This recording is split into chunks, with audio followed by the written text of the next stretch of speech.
Kali ini kita akan belajar lanjutan bab 2, yaitu dasar rangkaian listrik.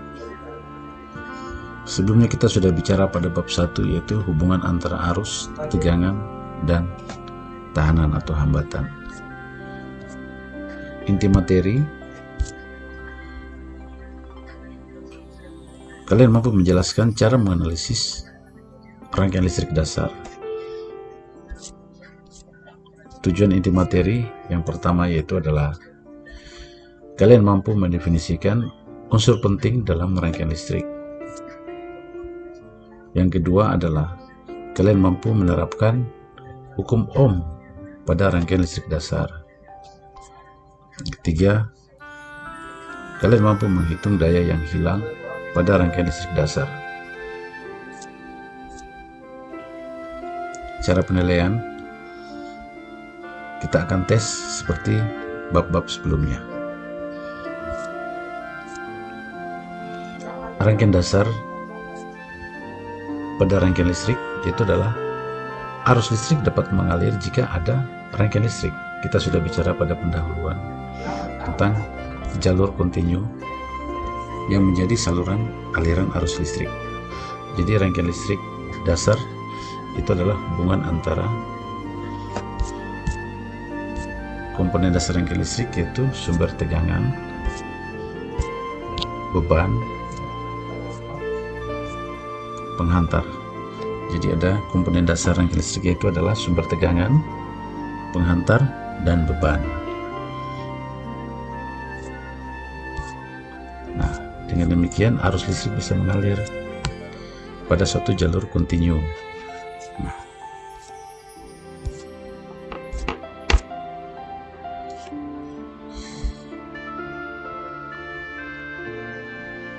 Jadi sumber tegangan itu simbolnya adalah V, kemudian arus I, dan beban itu disimbolkan dengan R.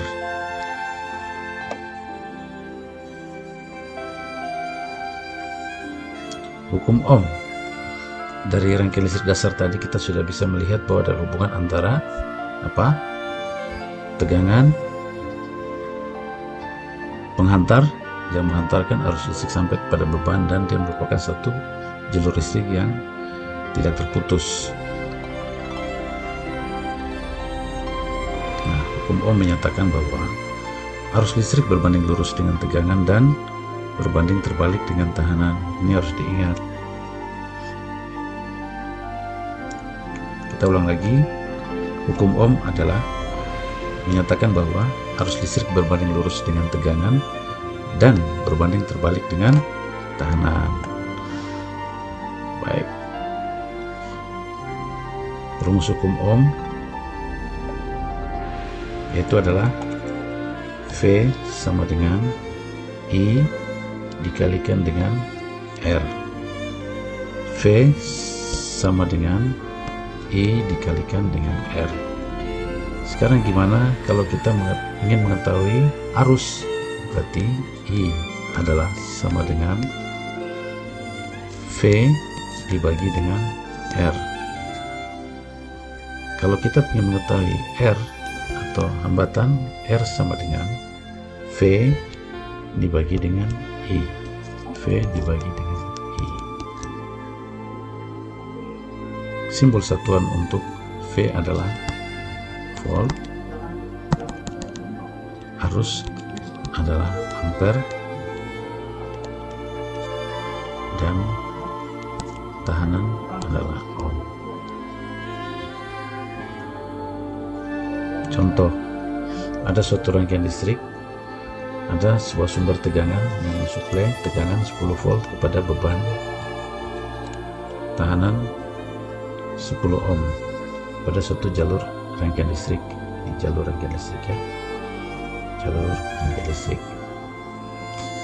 Nah, yang ditanyakan, kita mau coba membuktikan tentang kebenaran hukum Ohm yang menyatakan bahwa arus listrik berbanding lurus dengan tegangan.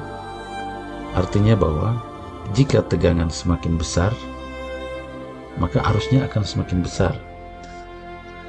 Jika tahanannya semakin besar, maka arusnya semakin kecil, atau sebaliknya tahanan kecil arusnya akan semakin besar. Baik, kita coba dulu dengan misalkan V adalah sama dengan 10 volt. Kira-kira berapa nilai arusnya? Maka I adalah sama dengan V per R sama dengan sama dengan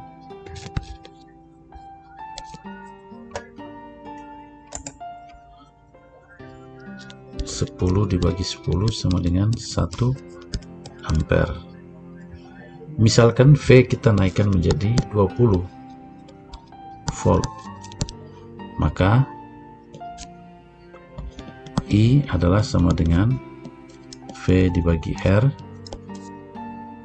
20 dibagi 10, 2 ampere, dan seterusnya. Misalnya saya naikkan menjadi 25, maka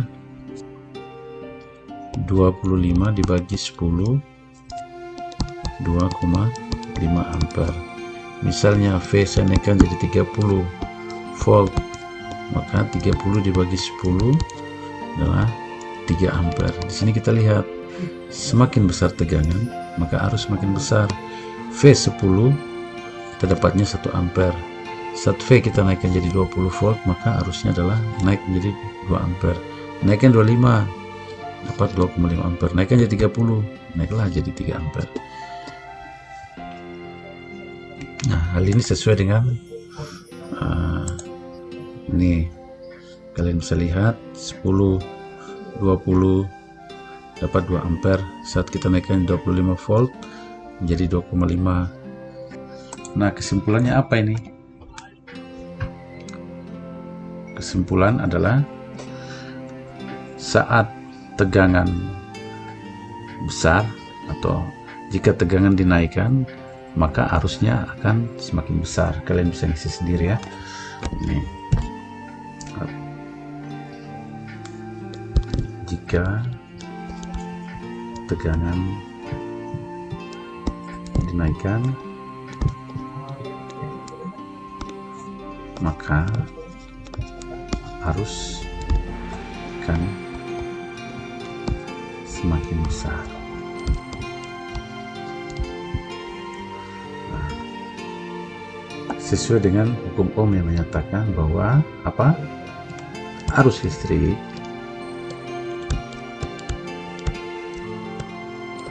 berbanding lurus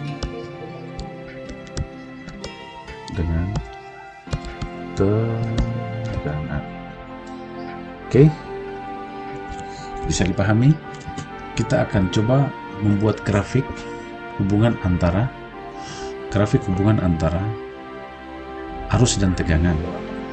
Jadi yang hasil tadi kita dapat dari contoh 1 tadi, saat kita naikin tegangan menjadi 10, 20 ke 25 dan 30.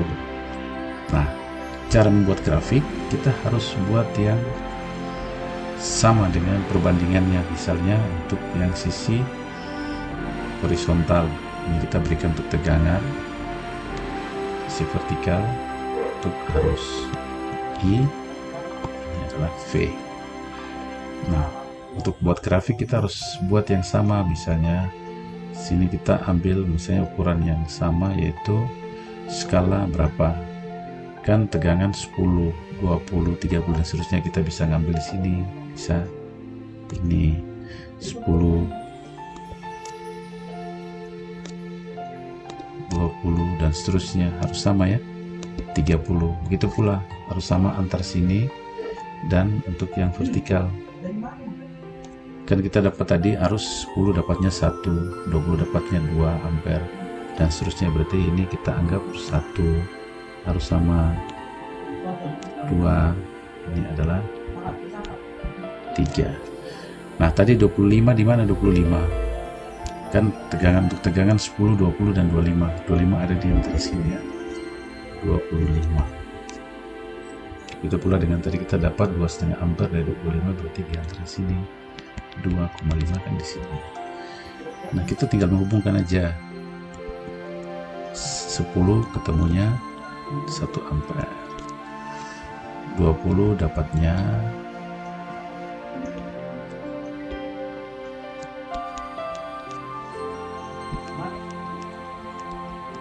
adalah 2 ampere. 25 volt ketemunya dengan 2,5 ampere. Dan 30 volt saat dinaikkan menjadi 3 volt, 30 volt dapatnya adalah 3. Nah ini dia. Nah kita gambar, lihat semakin naik kan, semakin naik, semakin kita naikkan tegangan arus akan semakin naik dan seterusnya. Nah, ini yang nanti akan kita gunakan pada saat kita praktikum. Kita membuktikan kebenarannya. Saat kita naikkan tegangan arus makin naik. Nah gambar grafiknya seperti ini. Nah ini kita lihat hasil yang bagus ya. Ini gambar tangan saja jadinya seperti yang saya jelaskan tadi. Nah, ini. Ya itu dia. Contoh 2. Jika tegangan tetap sama, tetapi nilai tahanannya diturunkan menjadi 5. Tadi di contoh 1 nilai tahanan adalah 10. Saat ini kita turunkan menjadi 5, berarti tahanannya semakin berkurang. Nah kalau tahanan berkurang apa yang terjadi? Mari kita buktikan hukum Ohm. Nah, tegangan 10 volt, dia menyuplai arus ke tahanan 5 ohm. Hitungannya adalah tetap, rumusnya apa ini? Rumusnya adalah I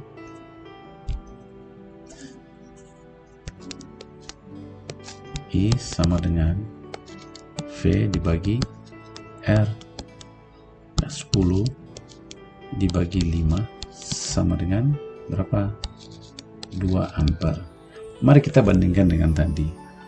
Kalau 10, contoh 1, tahanan 10 dibagi 10 sama dengan 1. Saat tahanan kita turunkan dari 10 menjadi 5, maka arusnya menjadi naik. Nah, hal ini kalau kita simpulkan apa ini? Kesimpulannya adalah jika tahanan diturunkan maka arus akan naik. Jika tahanan diturunkan, jika nilai tahanan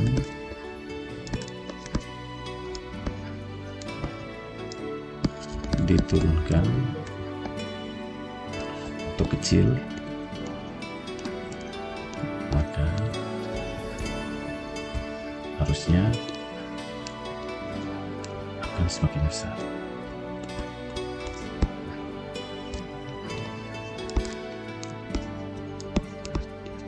Hal ini sesuai dengan hukum Ohm bahwa arus listrik itu apa? Arus listrik berbanding terbalik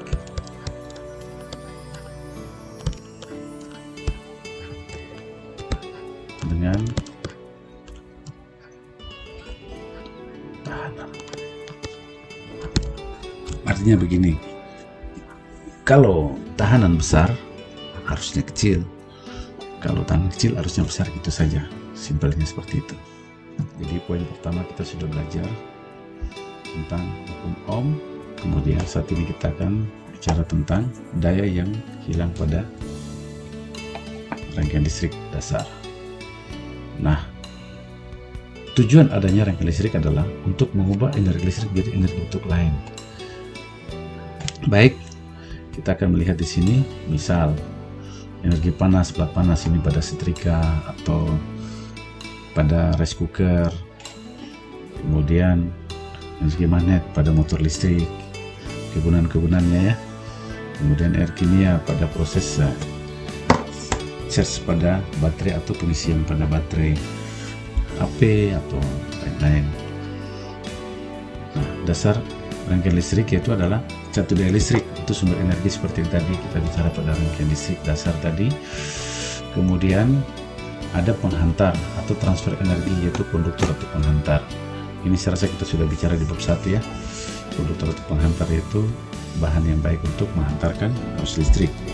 Nah, penghantar ini ngantar apa? Ngantar energi sampai pada tujuan. Tujuan itu beban untuk mengubah energi listrik jadi energi bentuk lain. Oke. Apa itu energi? Ayo. Energi adalah kapasitas atau kemampuan untuk melakukan suatu usaha. Sekali lagi, energi adalah kapasitas atau kemampuan untuk melakukan suatu usaha. Kalian makan, kuat, bisa lari.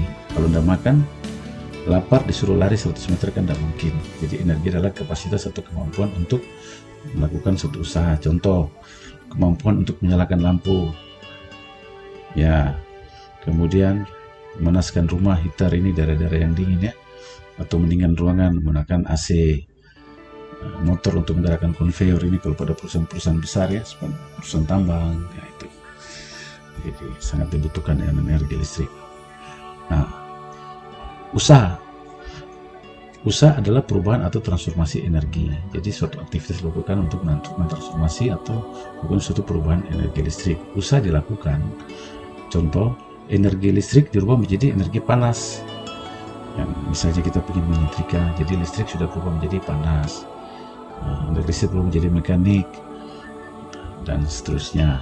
Kalian bisa melihat di fenomena kehidupan kita sehari-hari. Nah, pada rangkaian listrik, usaha dilakukan ketika ada arus listrik yang mengalir melalui konduktor menuju kepada beban. Jadi seperti rangkaian tadi, ada tegangan, mengalirkan arus sampai kepada beban. Itu usaha berhasil, sudah bisa dilakukan, sehingga beban itu bisa mengubah energi listrik jadi energi bentuk lain. Jadi beban yang kita pasang tadi, contoh seperti R5 ohm, R10 ohm, R itu tidak hanya tahanan, R itu bisa juga sebagai lampu, R itu bisa kita andaikan sebagai setrika atau alat-alat elektronik lainnya yang bisa mengubah energi listrik panas. Jadi jangan anggap itu sebagai tahanan tok murni, bukan. Itu sebagai beban. Nah, kita simbolkan hanya sebagai tahanan. Baik. Nah, kita lanjut lagi.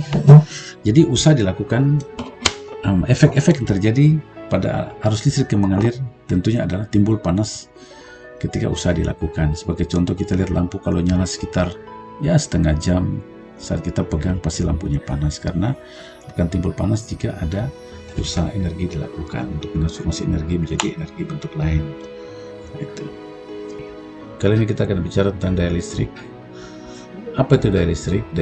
Daya listrik adalah kecepatan perubahan energi listrik menjadi energi bentuk lain. Kita sudah bicara tadi tentang bagaimana energi adalah kemampuan untuk melakukan satu usaha. Usaha dilakukan apabila arus listrik sudah sampai kepada beban dan berhasil dimanfaatkan atau digunakan. Energi yang hilang itu adalah yang disebut dengan istilah daya listrik. Jadi kita akan belajar untuk menghitung daya yang hilang pada unsur rangkaian listrik. Jadi definisi daya listrik adalah kecepatan perubahan energi listrik menjadi energi bentuk lain. Jadi ada sesuatu yang hilang, itu yang kita akan hitung. Tetap pada rumus hukum Ohm, P daya adalah sama dengan tegangan dikalikan dengan arus. Jadi P sama dengan V dikali I, satuannya adalah watt. Kalau kita ingin mengetahui nilai I adalah sama dengan P dibagi dengan V. kita ingin mengetahui nilai V, maka P dibagi dengan I. P dibagi dengan I. Misal P sama dengan V dikali I. Saat kita menganalisis suatu rangkaian listrik, kemudian di situ yang diketahui hanya nilai P dan yang ada I dan unsur R, tapi nilai V belum diketahui. Nah, bagaimana caranya kita bisa menggantikan V ini? Kita masih ingat tadi kita belajar tentang hukum Ohm. V I dikali R. V adalah sama dengan I dikali R. Jadi kita bisa memasukkan rumus tersebut. P sama dengan V, itu kita gantinya adalah I dikali R dikali dengan I yang ini. Jadi bisa sama dengan I dikali I adalah I kuadrat dikali dengan R. Kira-kira bisa dipahami? Kita kolaborasi atau kita masukkan rumus hukum Ohm, ya, unsur VI kali R ke dalam P sama dengan V kali I. Nah, pertanyaan saya kepada kalian adalah seperti ini.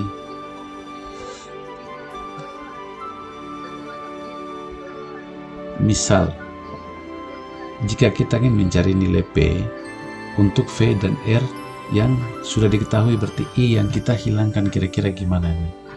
P sama dengan V dikali I. Nah, nilai I dihilangkan.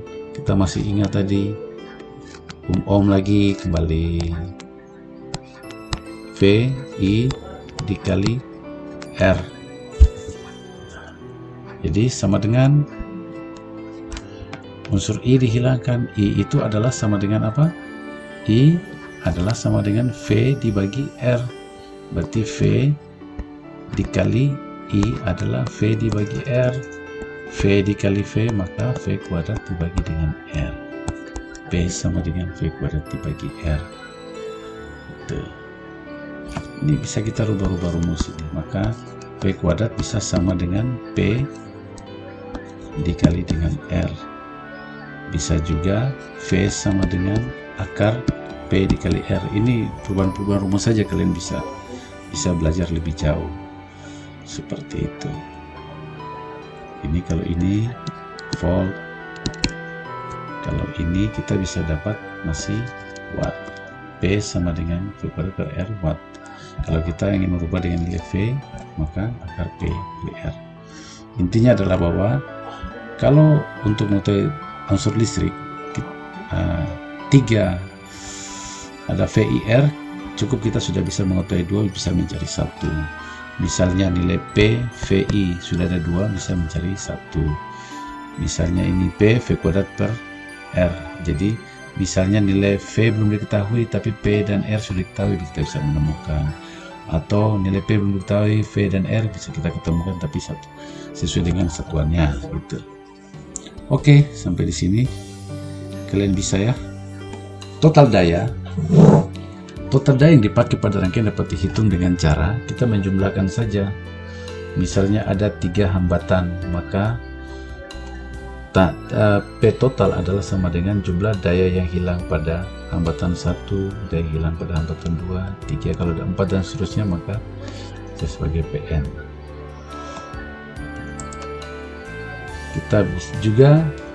Kita bisa ketahui dengan totalnya saja.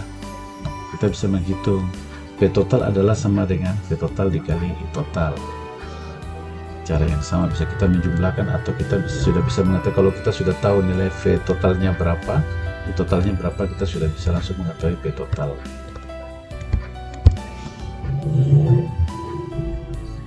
Contoh, ada suatu rangkaian di mana suatu sumber tegangan mensuplai 3 hambatan. Hambatan pertama adalah R1, hambatan R2, dan hambatan R3. Dengan arus yang mengalir pada rangkaian adalah 3 ampere. Tekanan pada R1 belum diketahui, R2 belum diketahui, R3 juga belum diketahui. Tapi di sini kita sudah bisa mengukur dengan menggunakan voltmeter. Kita menemukan tegangan pada R1 adalah 10 volt, tegangan pada R2 adalah 4 volt, tegangan pada R3 adalah 6 volt. yang ditanyakan adalah kira-kira berapa daya yang hilang pada R1, daya yang hilang pada R2, dan daya yang hilang pada R3. Rumusnya tadi sudah diketahui, P1 adalah sama dengan apa? Berarti V1 dikalikan dengan I. Pada rangkaian listrik, arus listrik itu mengalir pada satu jalur listrik. Jadi arus yang jatuh pada R1, arus yang mengalir pada R1 sama dengan R2 dan R3. Ini satu jalur listrik. I adalah sama dengan 3 ampere. Jadi kita lihat di sini P1 sama dengan V1 dikali I sama dengan V1 berapa? 10 volt dikalikan dengan 3. Ini adalah sama dengan 30 watt. P2 daya yang hilang yang diserap oleh R2 adalah V2 dikalikan dengan I. V2 berapa? 4 dikalikan dengan harus 3 ampere sama dengan 12 watt. Demikian juga dengan daya yang hilang pada R3, yaitu kita hitung, maka V3 itu adalah 6 volt dikalikan dengan arus 3 ampere sama dengan 18 watt. Kalau kita jumlahkan seperti tadi, P total adalah sama dengan P1 ditambah P2 ditambah P3.